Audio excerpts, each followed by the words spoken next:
Hello and welcome everyone. So good to have you all here today for a very, very special chat and a very, very special discussion. We've got a fantastic lineup of panelists that we're going to be speaking to today, but we really appreciate all of you making the time to be part of this discussion. Today we are chatting about Be Your Own Boss, and this is brought to you by Sanlam, who is the official financial services partner and the sponsor of the Effective Creativity category for Luries. So really appreciate all the support that Sanlam has been giving us in a particularly tough year for everyone.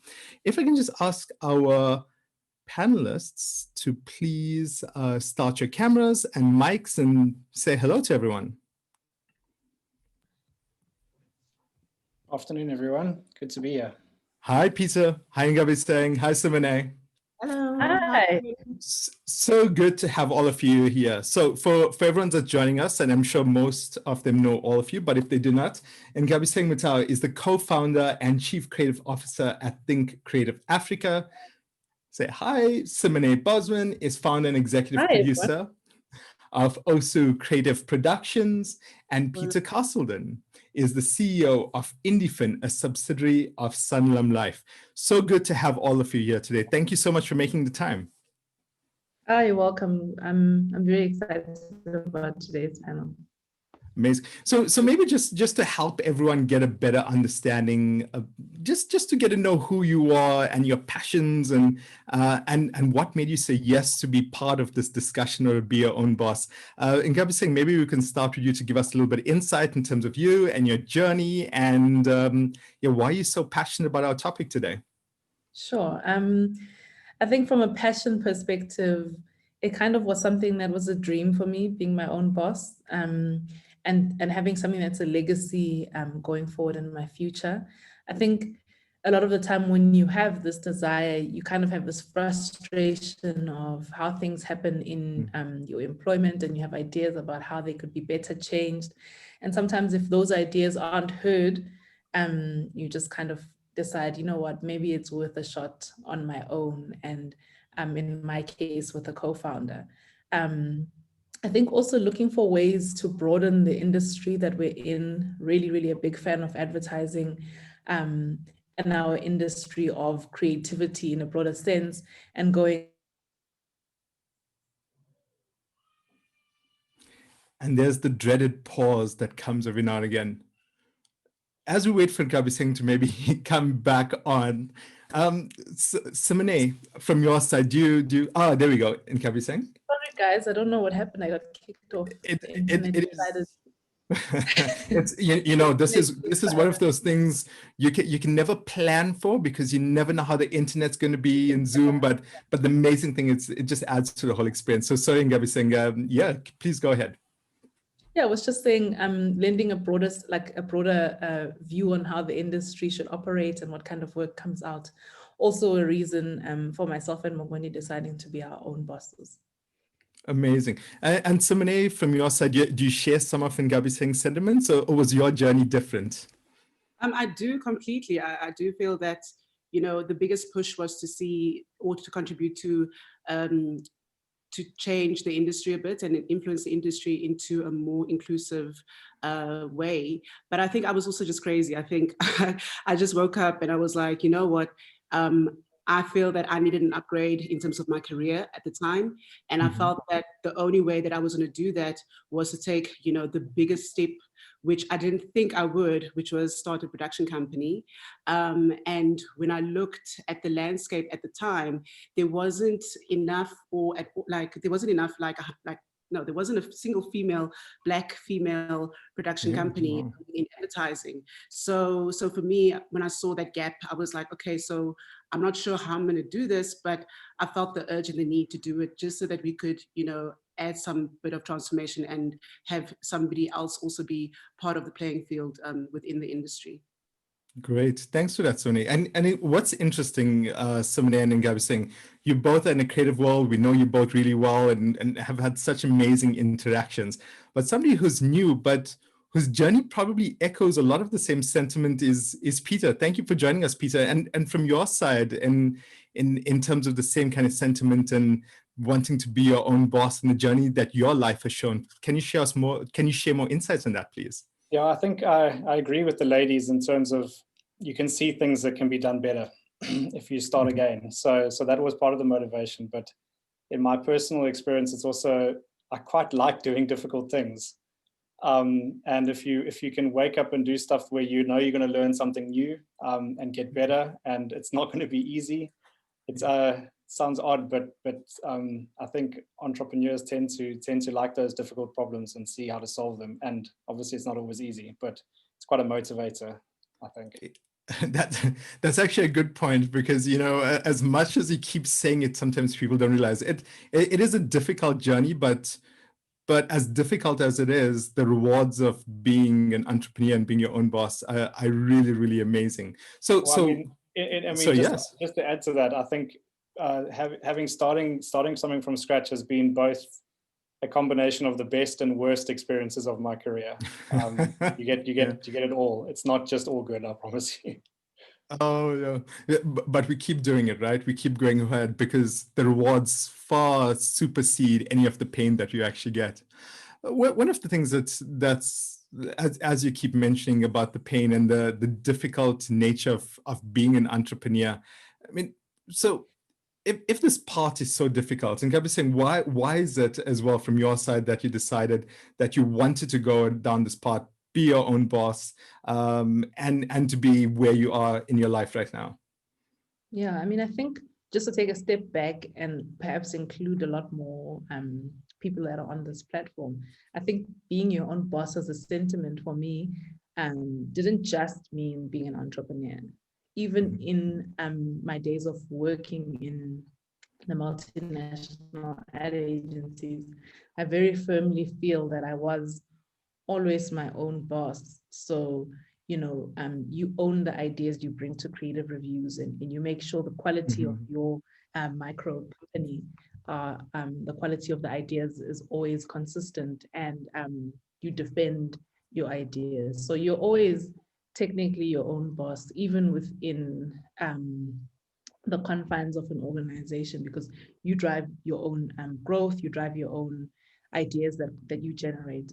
And I think learning from that within an organization to go, what would this be like if there was no one to check with that's like higher than I am in this organization, and quite enjoying that prospect. So the thought of the autonomy and the freedom to make decisions and really explore the ideas that we have far outweighs the fear of the difficulty. Eventually, there comes a point where you're like, you know what? It's difficult here. It's going to be difficult there. Why not maybe just try out exactly what we have in mind on our own? Because the truth is, there really isn't a career path that isn't difficult. That's the truth. As hard as entrepreneurship is emotionally and literally in all the ways, so is employment. So it just became, you know what, my intrigue in this path outweighs my fear of its difficulty. That's great. One of the tough things you think about is like a lot of us, and I'm sure a lot of people on the call as well, have thought about, how do I take and get more control of my life so that I can go into this journey? But the biggest challenge is always where to start. It almost seems like the starting is a lot more effort than how you feel once you actually start going and you're in the middle of this process. So Simoné, where did you start? How do you start? What is the thinking and the thought process you need to have to actually start this journey of being your own boss? So with me, I took an interesting approach when I came to the realization that I wanted to influence the industry. So Also Creative is not the first production company that I started on my own. I actually, when I was still employed, I resigned, and before resigning, I was actually in talks with two phenomenal women from Darling Films to say, guys, you know what, I feel like I'm at the point in my career that I want to start contributing to the industry. And for me, the best way to do it is to start a production company. And then they were kind of very instrumental in terms of mentoring me and guiding me through the process. And we started a company called Molosana Films, where I was a majority owner and they were two of the co-owners. And for me, it was important to have started my journey like that because yes, I was a senior TV producer at various agencies. And for me, I was always on the other side of the table looking at suppliers and giving them work. I did 1,000% understand what goes on within a production company, the business aspect, how to make money, where to start, who do you call to actually do a call sheet, just like the bare minimum, just like those things kind of was like, there's a lot that goes on there. And I felt that it was important for me to start my journey in that light until I came to the point where I was like, okay, I think I'm at the point now that I can actually move away from Molosana and on great terms, because, the women, they were like, you know what, Sims, you are doing something that the industry needed. And for me to be pushed into that direction was crucial. So for me, it was important to align myself to understand the business aspect of an industry that and a side of the industry that I had very little knowledge of. And it was crucial to be able to do that. And I think that a lot of people, when they start a business, you always have this grand idea of like, oh, I'm going to start this company and I'm going to do da da da da da. But nobody actually tells you about like cash flow. Nobody tells you about like, you know, those things. Nobody talks about budgeting, understanding like, okay, cool. So if you're going to have an office, like you have to pay for the phone lines, you know, if you employ staff, you know, there is contracts, there's UIF that needs to be deducted, you know what I mean? So there's all those things that when you have this beautiful dream of like being your own boss, but actually being your own boss actually means that you need to understand a lot about your business, a lot about yourself, and a lot about in terms of how you're going to shape your business so you can contribute to the economy and also bring other people on board. So I think, yeah, it was, for me, my journey was it was important that I started from being mentored and then being able to go on my own 100%. Well, one of the things I think you're speaking about is making me think about some really good advice that I got, Simoné, early on in doing my entrepreneurship stint as well. And that was that every single idea that you have takes resources. It doesn't matter how simple the idea is, isn't it? So starting your business and being your own boss is a bigger idea. But even if you have a simple idea that goes, hey, I want to go out for lunch today. I want to go out for lunch. It's a simple idea, but going out for lunch means that you now have to consider what you're going to wear, getting into your car, where you're going to go, driving to the place. So there are resources. You need your car, you need your clothing, you need money, you need those kind of resources. So starting a business is just obviously in a much grander scale. And Peter, I guess one of the key things that Simoné is speaking about is this ability of having an idea what you want to do, and then planning and ensuring that the plans are in place to do it. How important is planning and having the right plans to be able to find success? Well, I mean, going from the idea space to the executing of the idea space are two quite different things. And we learned some hard lessons to get that right. Because to be honest, when we sit and we were conceptualizing what is the vision of this thing we want to build, what should it do, you're actually in quite unconstrained space, and your imagination can go as far as you want it, because you're not actually making it real. It's taking the step from you have a good idea of what this thing should be, and actually making it into something that is real and people can use, and actually it exists. It's going from the intangible to the tangible is actually quite difficult. It's harder than it sounds, although I think it still sounds quite hard. And that requires a lot of planning. And what I found particularly difficult, especially in the first year, is that you're planning and there's a lot you don't know. So you're saying, so I mean, and we're talking to funders and how we're going to get money for this thing. And they say, well, so how many clients are you going to have? We don't know. There's so many things you don't know in terms of setting up the plan. So then you have to go down to a certain level of pragmatism. And I think what we found, maybe we learned it the hard way, but actually the most important thing to do is to actually start. So start smaller. Start and don't spend a lot of money getting to that starting point. And the sooner you can start answering those hard questions that are how many clients you're going to have, what type of interaction are they going to do, what are they going to demand from you, as soon as you can start learning those lessons, the better, the easier it actually becomes to plan going forward. That first plan is really, really difficult.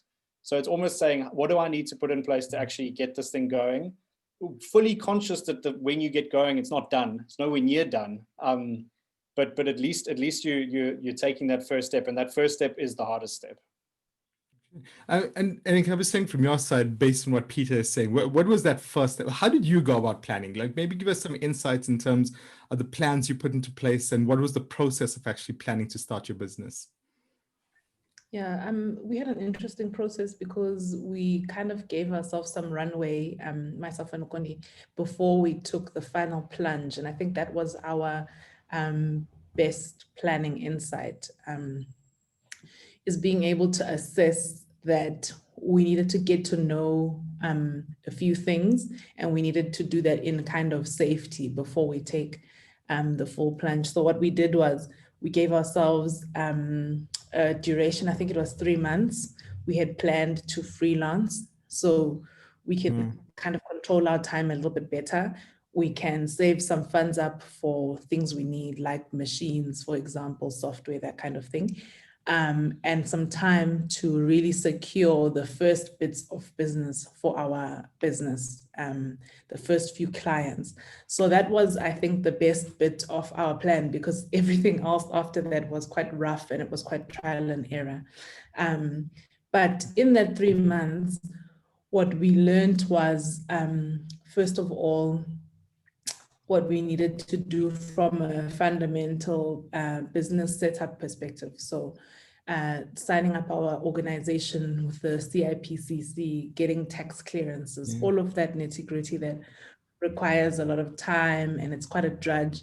We did it in the safety of consulting, so that we have an income. It's not full-time, and we're able to still kind of dedicate time to this new operation. So we didn't like quit cold turkey and then be flailing. We had that 3 months to plan and put things in place, like, as I say, registration, and then going out there and telling people about ourselves. So putting a website up, marketing ourselves to clients that knew us, talking to people that don't know us. In that 3 months, really trying to set ourselves up for kind of like a day zero that wasn't going to be cold and without clients. So I think that worked the best. Of course, we still came across a lot of things that we didn't know once we did get going and once we had cut off our comfort of freelance. But I think it gave us enough kind of time and safety to explore different things. And I think even within planning, I have to be honest, a lot of the stuff that you plan in practice doesn't turn out to be as planned.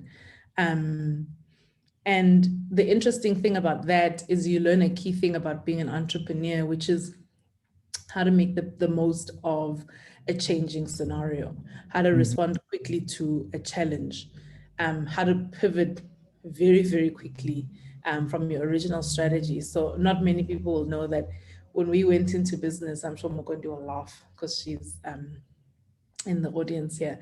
We had set out to be an agency that only does work for NPOs. So do good organizations like WWF and whoever else is at the UN, Doctors Without Borders. These were the clients we had set out for ourselves. We had built this framework and this is what we were gonna do to impact society positively. And then in getting into business, you quickly realize, oh no, those are the people that don't have money to pay for advertising, which required a quick change in how are we still gonna live this idea that we hold so dear of impacting society positively through creativity, but also still be a money-making business that can hire people and make an impact that way. So a lot of what you plan requires tweaking, and it requires tweaking in practice. That's actually a really good point. You know, I chat to some people who, as an excuse for not planning, they always go, if you want to, I'm sure you've all heard this, if you want to make God laugh, tell him your plans. Yeah. A lot of people use that. But I think what's really, really useful in Nkgabiseng, from what you've said, is that planning is not a straight line process, is it? It's really about being adaptable, about responding to the key changes that have happened. Simoné, in terms of the plans that you had at the start, I mean, did you find the same thing? Has your journey been one plan, straight and narrow, and you're following it straight through, or are you finding that there's been the need to pivot, the need to change, and the need to innovate? So from on my side of the industry, you know, the biggest thing that I saw was that, you know, one of the biggest loopholes with our side is that we needed people to be more agile. So I knew that from a strategic point of view, that the way that I would offer my services to the industry was agility. And agility means that you have to be quick, fast on your feet. You need to come up with different solutions to your clients. When a brief comes your way, you kind of have to make sure that you're able to deliver within whatever time frame, no matter how long or short it is, and obviously with the budget constraints that there is as well. So I kind of, like, my plan was to not be boxed, and to rather just kind of open up myself to whatever it is the industry was throwing my way. Also, at the time, there was digital content coming to the fore, more digital briefs and stuff. So the reality was that if I was going to be a typical film production company that just represented film directors, and we can only do things at a certain time for a certain budget, I would not be offering anything different from that of my supposed competitors, or I'd like to say my colleagues.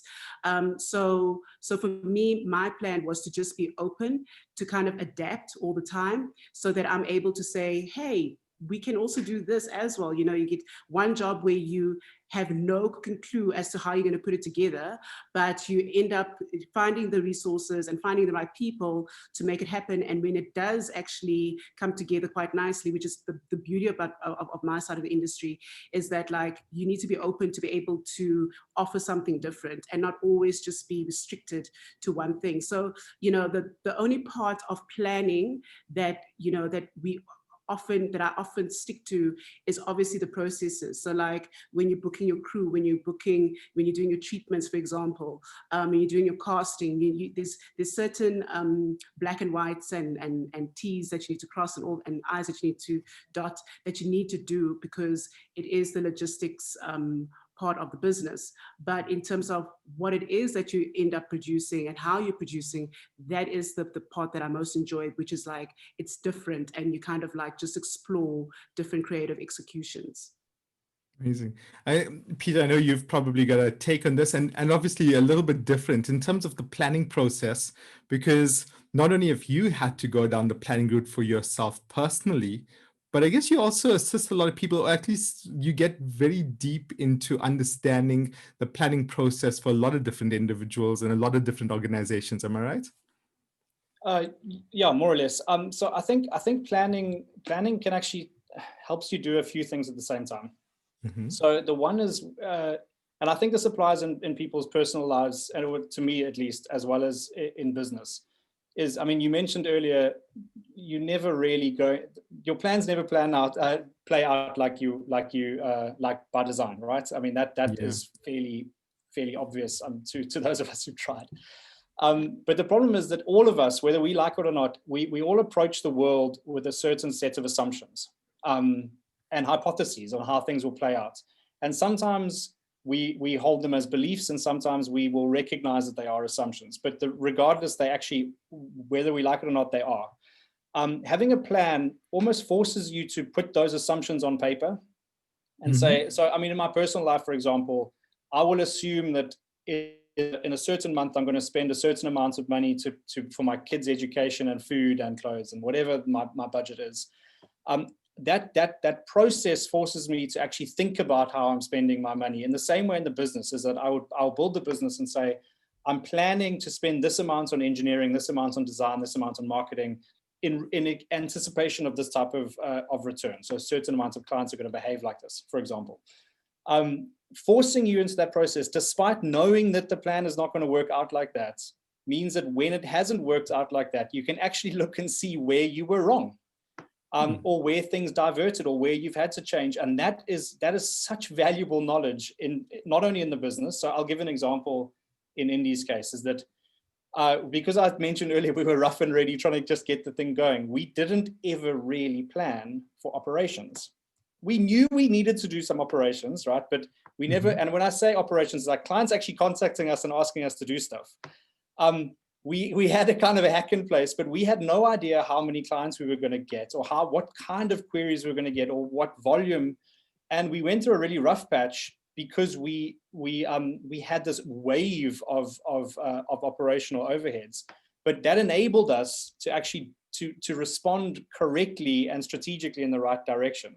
And in my personal life, for example, I had an example today, actually, that my daughter plays the flutes pretty badly, and I bought her a pretty cheap flute, and it's kind of stopped working, so I needed to take it for a service. Cheapers, like when you buy a cheap flute, now I know where you pay for it, on getting the thing to work. And that was not part of my plans this month, clearly, to spend a couple grand on servicing a flipping flute. But now it's the kind of thing that, okay, well, now because I did have a plan, I can measure where the things diverted, and actually then the plan gets better as you go. But going into things unplanned, completely unplanned, just saying, I'm going to just spend money this month and hold thumbs that I get to the end. And I mean, I know I never really get to the end like that, but at least you can see where you were wrong and adjust and adapt and make trade-off decisions, which is true in, I think, in personal life and in business. You always have scarce resources in business and opportunities, and planning helps you make, I think, more intelligent strategic trade-offs. We seem to have lost Nkgabiseng, so I'm just trying to see if we can get it back, but she hopefully should be joined soon. Oh, here we go. Brilliant. Peter, one of the useful things, and I think maybe for our community, there's almost a lack of understanding in terms of your business as well. So maybe you can share a little bit more about your particular type of business and a little bit more in terms of planning. I'd say you went into some really granular examples there, and I was just having a look at Indy and some of the work that you do. Why is planning so important to run a business like this? So I like to think of financial services or life insurance, let's be particular, as something that's really a similar business model to any kind of subscription service. So think of Netflix or Spotify or things like that. So if you think about a business as a subscription service, there's only three things, there's 3 or 4 things that really matter for the business to succeed. It's how much does it cost you to acquire a client?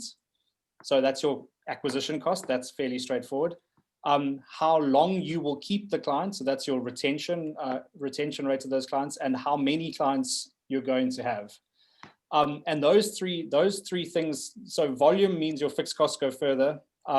Acquisition cost is straight through into your price in terms of how competitive you can be, because it's a competitive thing. And obviously retention means that your initial investment in the client goes a bit further. So when we set out to build Indy, we said those are actually the three business metrics that matter. So we need to plan our entire thinking around how those play out. So every time we spend money on building our team, because we've got quite a big team now, that has to be paid for by those 3 metrics somehow. So then you make an assumption around volume. So we know how many clients we're going to need to be able to cover our fixed cost base. And in any business that's growing, you're investing ahead of that. So you have to kind of have a path towards your scale factors. So I think the 2 other panelists would agree that if you only had 1 client, your costs don't scale, right? There's always a scale factor in all of these businesses. So planning helps you articulate. I mean, this is a case of my particular business, is that we know those 3 things matter. So all our plans need to talk one way or the other to those 3 metrics, and then we measure them against those metrics, and you can actually tend to make better decisions. So I talked about operations. Now, clearly, a high touch, a really, really good client experience after the sale is more expensive, right? I mean, that's throwing more people and investing more in the technology, which we aim to do, is not cheap. But that has to be paid off by better retention.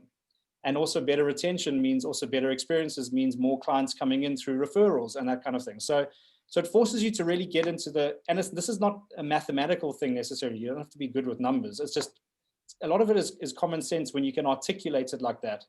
And it took us a while to be able to really speak the plain language of, these are the 3 things that matter. This is why we do certain things in service of those 3 things, and they obviously play together.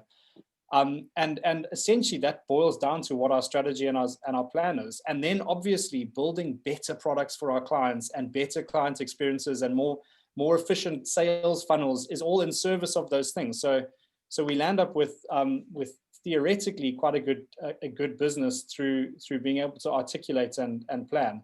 And maybe just, I don't know if I've answered your question, but when we first were conceptualizing Indy, it came from a place saying, I've spent a decade building products in traditional financial services, and I'm not the first person that buys that product. And it's kind of like, well, why? What's going on here that I'm not necessarily buying the product that I'm building? There's something. It's not that the products are bad necessarily, but something's missing. So when we stepped out and said, let's do this again, one of the first things we did is saying, if I'm the client, what do I want to buy? And it's funny enough, when you approach a problem like that, you often see things a little bit differently. You say, well, as a client, I would expect to be able to do A, B, C, and D. And why can't I? Sometimes it's legal issues or regulatory, but often it's just because we've never thought about it like that.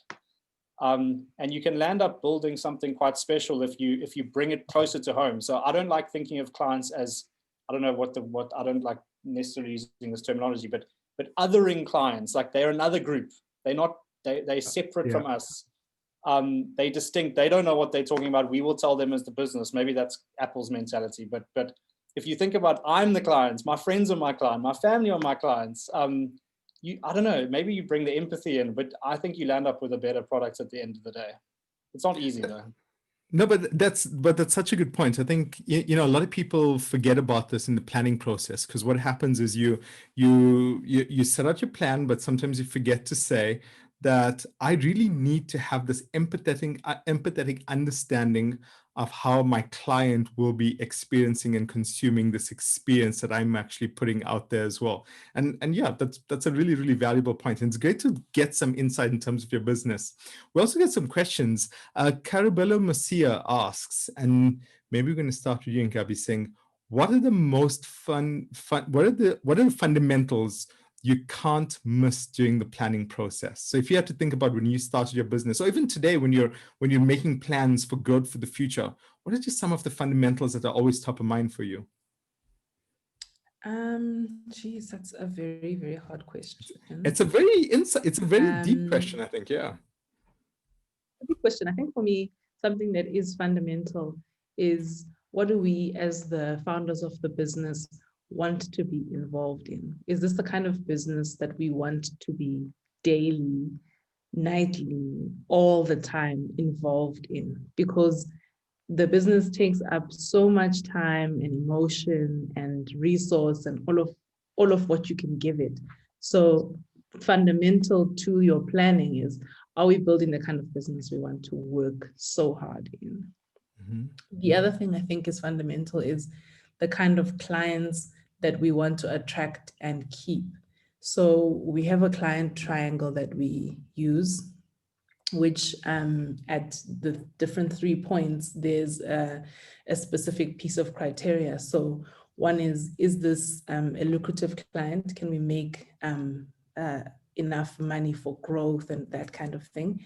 The second thing is, are they nice people? So are our people going to be depressed and jump off of the roof working with these people? And then the third thing is, can we do good work on this brand? Or is everything that we do stuff we have to hide? Because one thing for advertising agencies is the way that you market yourself is you showcase the work that you do. So can we do good work on this client? And if the client doesn't at least have 2 out of 3 of these criteria, then we know they're not the client for us. And we've tested it out. It's very difficult to say no, but when we have ignored our triangle, we've been burnt and we've had to resign that relationship because people are unhappy, we're unable to bill adequately, and finally, the work we do, we're not even proud of because the relationship is so frayed and the trust is so thin between us and the client. We're not doing the kind of work we want to do. So those 3 things are sacrosanct in our business. They're the holy grail. And I think super fundamental to any business is to check, is this my client? Is this client going to break my business? Or are they going to aid growth in our space? So those 2 things for me are great ones to mention. I'm sure there are others, but it's quite a deep question. Requires a little bit of introspection as well. Remind us again of the 3 parts of your triangle, please, just in case anyone's taking notes and missed it. Sure. Is this a lucrative opportunity? Can we make money? Can we grow? Is this a client that allows us to do good work? This is specific to creative agencies, but I think other businesses can also take that one on. And are they good people? Can we work with them? Will they grow our people? Will the relationship flourish? Okay, that's good. I'm going to come back on the first one in a bit, but I'm going to give everyone else a chance to answer first. Simoné, from your side, what are some of the fundamentals that you absolutely have to have when planning? So I'm not going to go too far off from Nkgabi, but I do think that the first thing that you need to have is passion. for what it is that you want to embark in. I think that, and I strongly believe that there are times in business where things cannot go as well as what you've planned. You've planned to do X amount of shoots, you plan to do all these things. Or let's say, for example, you start up a project and then it starts going like a different route. But the one thing that keeps you going is to just have the passion and the love for it, to know exactly that no matter what happens, that you're always going to give it your all. I think also the other thing, the fundamental is knowing that you're not going to make money in the first year or two, depending on what industry you're in. You're always having to reinvest. And that's, I think, is the most important thing, that when you start off with business, that you look at whatever projects you get in as a way to kind of like put yourself out there, to make people understand your business, to know that your business exists. But sometimes when you get projects, it might not be the big budgets, it might be the small budget, but the ideas are really great and you can play around with it and you can really make some really, really great work that will stand out.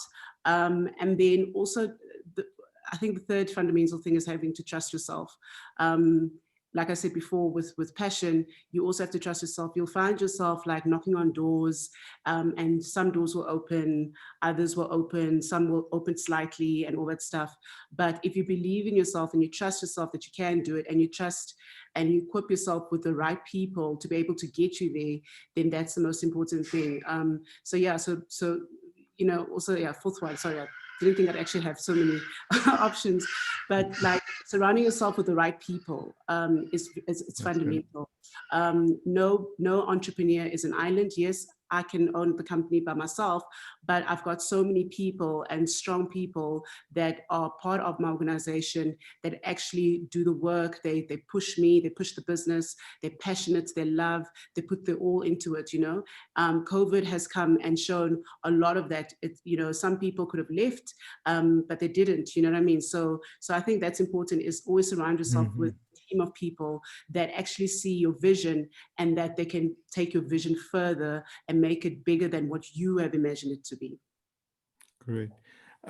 Also, just want to say hello. I'm just having a quick look. We have people joining us from across Africa and the Middle East on our Facebook Live page as well, who unfortunately can't chat in this. But if you're on Facebook Live, hello to you all as well. Thank you for joining us. And if you're across Africa and the Middle East, thank you for joining us and being part of this experience. Peter, from your side, in terms of the planning process, what are your fundamentals? What are the things we need to keep top of mind? Why are you doing what you're doing? I think it's already been covered, but starting with why, I think, is quite important for a couple of reasons. One is that, like you said, although, I mean, some of us, I mean, I might like to prefer to do things myself. At some point, you need a team, and getting a good team that shares a common vision is crucially important. So we talk about our vision a lot in the business. We use it in our onboarding and our interview processes, and people need to buy into it. And they don't necessarily always do, but when they do, it's actually so much easier to get alignment and decide where we're going. It also helps us say no, which I think, like you said, is really hard, especially when you're trying to find clients. In our first year, we were struggling to grow. That's a different problem we have now. Now we're struggling to grow slower so we can handle it. But when you're looking for growth, your instinct is to say yes to everything that comes up. And then you spread yourself too thin and you land up doing it pretty badly. And the price you pay for that in the long term is really, really expensive, because you land up just with a mess, essentially. So having a common, this is who we are, this is who we are for, this is why we are doing it. So in the case of Indy, we talk a lot about, we help guide our clients to financial freedom. That's what we are trying to do. And it's all in service of the outcome of the client. So when we get clients that we can't actually help fulfill that mission, we have to say no to them. And it's really, really hard. But if we can't do what we're trying to do for the purpose of a broader audience, then we land up distilling what we're trying to do, and planning becomes ultimately impossible. So I think it's really important to be able to articulate why you do what you're trying to do and who it's for. And then it's not that it becomes easier, or not that it becomes easy, but it definitely becomes easier. I don't know if that makes sense. It does, and one of the things that I know, so I've been lucky enough to work with a lot of different people across the creative industry and across various businesses as well. And chatting to a lot of young people looking to become entrepreneurs, and everyone always has this amazing idea, and they always come up with this great idea and go, I'm going to make amazing amounts of money on this idea. But they don't actually think about the financial needs. And one of the things, Nkgabiseng, you mentioned, and right at the top of your pyramid, is the first thing you mentioned was whether you can actually do profitable work, which also speaks to being able to ensure that you have the right financial planning mindset to be able to ensure that you can plan how much money you're going to make, how to ensure your business is sustainable. How important is financial planning for you at Think, and how important is it to the success of your business today? Yeah, I think one of the things that we struggled with at the very beginning, being two people of a creative background starting a business, is making sure that the work we do is profitable. So the thing that makes the business profitable is if all the divisible jobs are profitable. So like each little island of a brief, that brief needs to be able to pay for itself and then some. And being able to do that math for us was very difficult. How do we cost for time? Our industry is based on time costing, which I think needs to evolve a little in some instances. But how do you really cost for an hour? How do you make sure that once you've costed for that hour, it stays an hour? Being that the creative process is so nebulous. Like sometimes you crack a full 360 campaign idea inside an hour. You know what you're going to do for television, you know what you're going to do online, you know what you're going to do on radio. You're absolutely 100% sure on the vision of that campaign within an hour. We don't like to admit it to clients, but that's the nature of creativity. Other times, it takes so long, the process leads from one execution, which gives you the idea for another one, and so on and so on. And the process is hard to track. So because we've built this model and this expectation for clients that we will know exactly how much it takes to get to this specific outcome, and we will charge it by hours, it's created like this very, very difficult vacuum that the entire industry exists in, and we all try and make sure that we have metrics and it's measurable.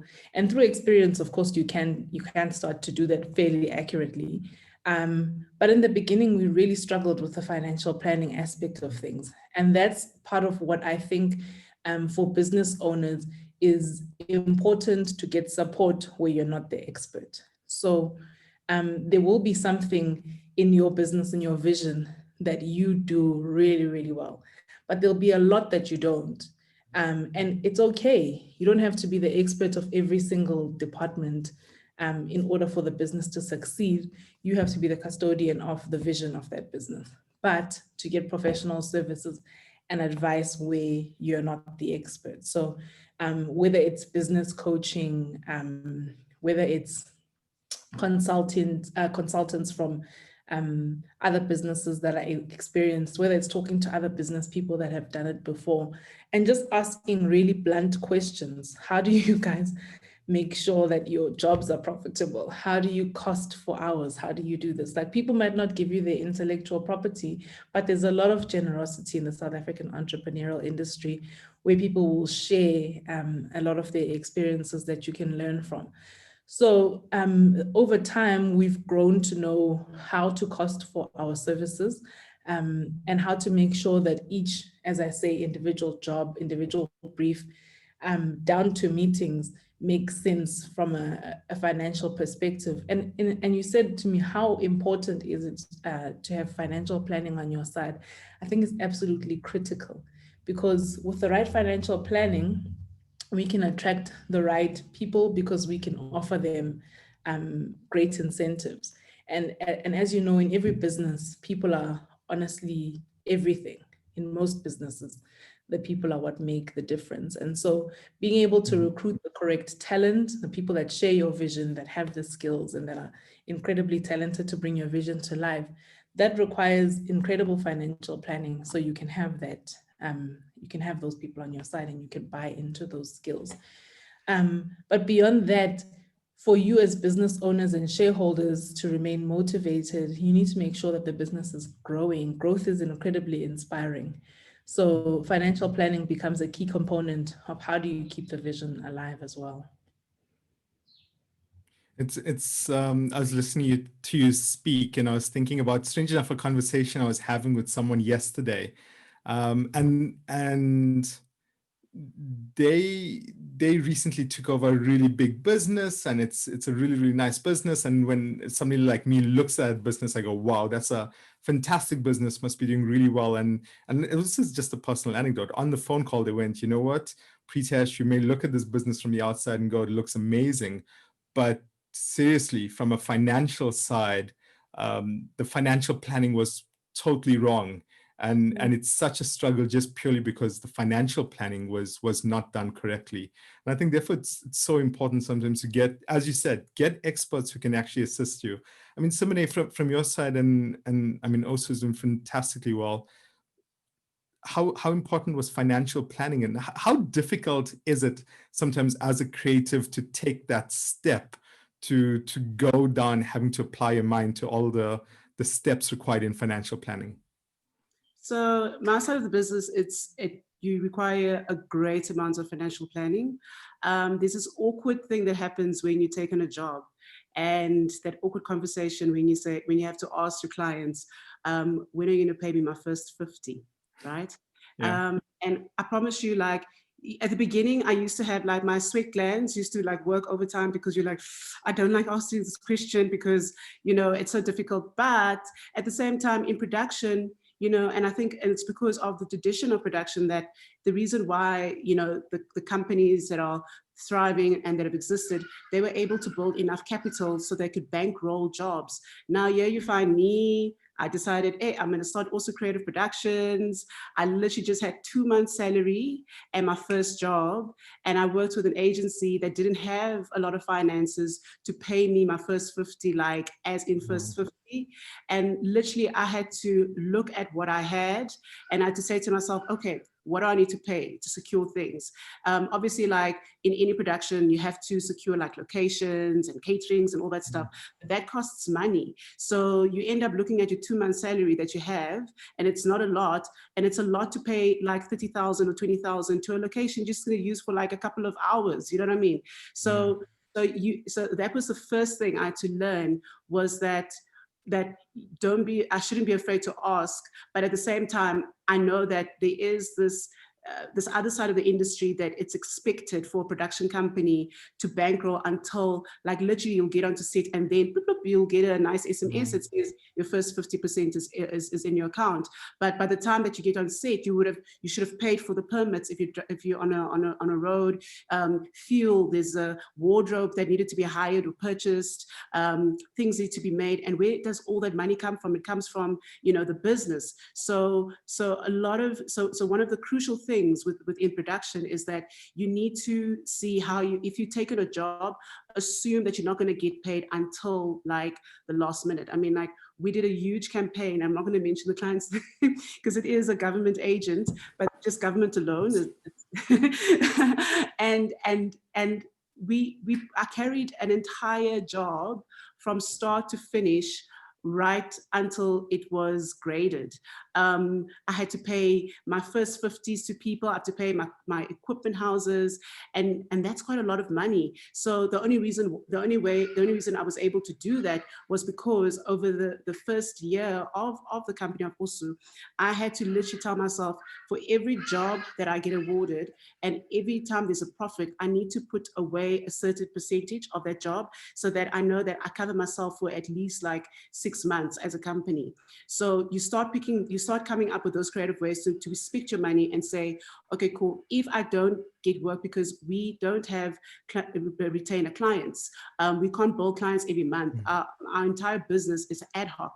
So whatever project we get, we assume it's our last, you know, but then as you push yourself further, you make more money. And at the end of the day, I started like literally seeking some financial advice from peers of mine who are in finance. And literally the biggest tip they gave me. They were like, always make sure that you save for 6 months. And I'm glad that I did that, because I was able to sustain ourselves and keep our company afloat during lockdown, still having to pay a little bit of salaries, and all of that. So once you're able to plan your business and know that, okay, if something doesn't come in within that month or 2 months, at least I can breathe and I can live and survive. And if something does come up, I will now be forced to say, okay, whatever that profit is, I need to pay myself another 2 months back and some. And in that way, that if I'm in an unfortunate situation where a client doesn't pay me my first 50 again, or my second 50, and I only get my money 60 days later, at least I'm able to survive.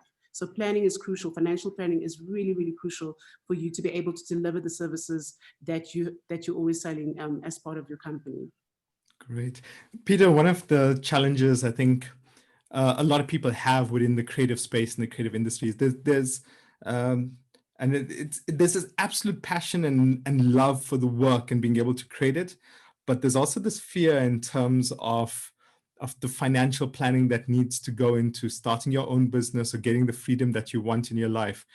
I mean, I'm assuming you have quite a bit of insight into this. How difficult is this process? I mean, is this something we should be scared about, or is there a way is this financial planning process something that can really work to help people get the freedom they need to start their own business?